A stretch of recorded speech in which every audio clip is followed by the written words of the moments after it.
మన దగ్గర అవసరం లేకుండా పొందుతూ ఉంటాం. మన దగ్గర ఎక్కడికో వెళ్ళామండి, మన దగ్గర 1000 రూపాయల డబ్బులు ఉన్నాయి రెడీగా, అక్కడ అవసరం లేదు, కానీ ఇంకా ఎవరో ఒక 100 రూపాయలు వస్తుంది దానికోసం ప్రాకులాడాలన్నా, లేదంటే మన శరీరంలో నుంచో లేదా మన మనసులో నుంచి వెళ్ళిపోయే దాని గురించి ఆలోచించాలన్నా. పొందేదానికంటే వెళ్ళిపోయేది విలువైంది అయితే ఆ పొందడం కూడా అవసరం లేదు మనకు. ఎందుకంటే మన శరీర ఆరోగ్యం పోతే ఏం చేస్తామండి, కోల్పోయే దాంట్లో.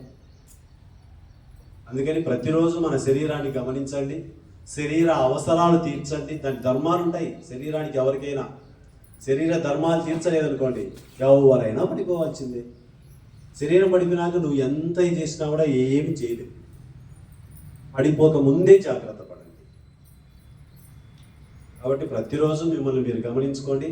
శరీరం పనిచేస్తుంది కదా అని మీ ఇష్టం వచ్చినట్టు పరిగెత్తాకండి. పరిగెత్తేది ఎవరు? మనసు పరిగెత్తు ఉంటుంది. శరీరం అలా కాదు, ప్రకృతిని అనుసరించుకొని మాత్రమే ప్రయాణం చేస్తుంది. ప్రకృతి ఎలా ఉంటే శరీరం అలా ఉంటుంది. ప్రకృతితో కనెక్ట్ అవుతుంది, మనతో కాదు అది.